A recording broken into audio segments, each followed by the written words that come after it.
Important news update, guys. Hundreds of F-1 visa students are seeing that their Sevis record is being terminated. Understand this, your visa is cancelled, your Sevis record is terminated, you are no longer allowed to study in the US. In fact, you're required to immediately self-deport. At this point, it's important to understand why this is happening in the first place. You see, there's a couple of reasons why. Number one, you may have had some sort of a felony in the past. Maybe you had a DUI, maybe you were driving drunk, maybe you had a massive speeding ticket and you were way over the speed limit. I don't know, but for various reasons, even social media, if you wrote something on social media against the US, against basically the country itself, and even though that should be allowed, it's a free country, there's free speech. But if you wrote something that goes against the government, against the US as a whole, as a country, you may be seeing that they're basically flagging your profile, they're canceling your service, and all kinds of reasons are being given. I think some of the major reasons might be Protestant speech, speech that is essentially not really in line with what the US administration, current administration, believes in. Other reasons might include criminal history of any sort, any kind of felonies that you may have done in the past, and even felonies from about 5-10 years ago are sometimes coming up at this point to creep up on you when it comes to these Sevis termination. And this can happen to anyone. If you're on an F-1 visa, even if you're on your OPT, CPT, doesn't matter essentially. These are happening.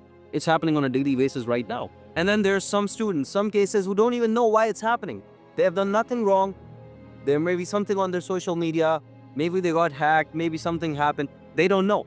But it's just happening to them as well. And you can take a look at some of these posts on Reddit from people who are facing this as we go. Right now, essentially, in the last couple of days, last 1 or 2 weeks, this has been happening. So what do you do? What are the next steps? Well, number one, in any case whatsoever, should be that you talk to your DSO. Now, your DSO may not always know what's going on. What I'm hearing from students is that the DSOs generally are trying to be helpful, but they can't really do much because they themselves just found out. As soon as you got the email, they basically find out that your service is terminated for some reason, basically. So it's coming from a level up. The second thing that you should do, and it might not work, but it's worth doing, is to file for reinstatement. See, when your service can get terminated, you can also essentially file for reinstatement. That means you can request the government, you can request USCIS to reinstate your service status, to basically give it back to you, that maybe it happened because of a mistake, maybe you made a mistake, or the court case was dismissed, something like that. You offer clarification and you try to get it back.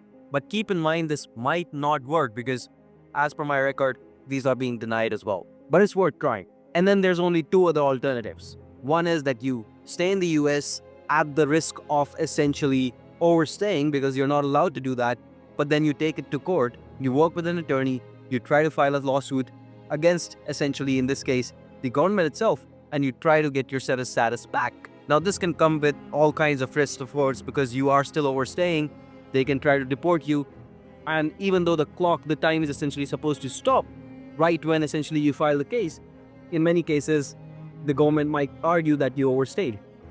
Because you can basically work this case essentially even outside of the US. You don't have to be in the US to file the case. But the thing is, again, in many cases you do. So there's all kinds of confusion about that. And finally, another thing you can do is to basically just get a new I-20 from your school, essentially from your DSO, self-deport, leave the country, try to get back on a new record, essentially. Just a whole new plain record, which, by the way, is not guaranteed either. You may or may not be able to do that. It depends on a lot of factors. It depends on whether you're essentially able to do that. You may be stopped at various places, port of entry, getting the visa, essentially, many places, essentially. But again, like I mentioned, it is one of the alternatives that you could try. Now, what might work in your case might not work for another person, so make sure you check with an immigration attorney as to what to do. These are just some of the advice I found online when I consulted with our attorney as well, and when I actually checked more on online forums like Reddit. This is what other people are also doing. But I think what's really important is that you do not essentially get into DUIs, do not get into felonies at this point, because the current administration is basically just looking for reasons to essentially terminate bad apples. And if you're making it easy for them, even if you've done that by mistake in the last 10 years, they might creep up on you. Well, that's a good sign to say that we should avoid that right now.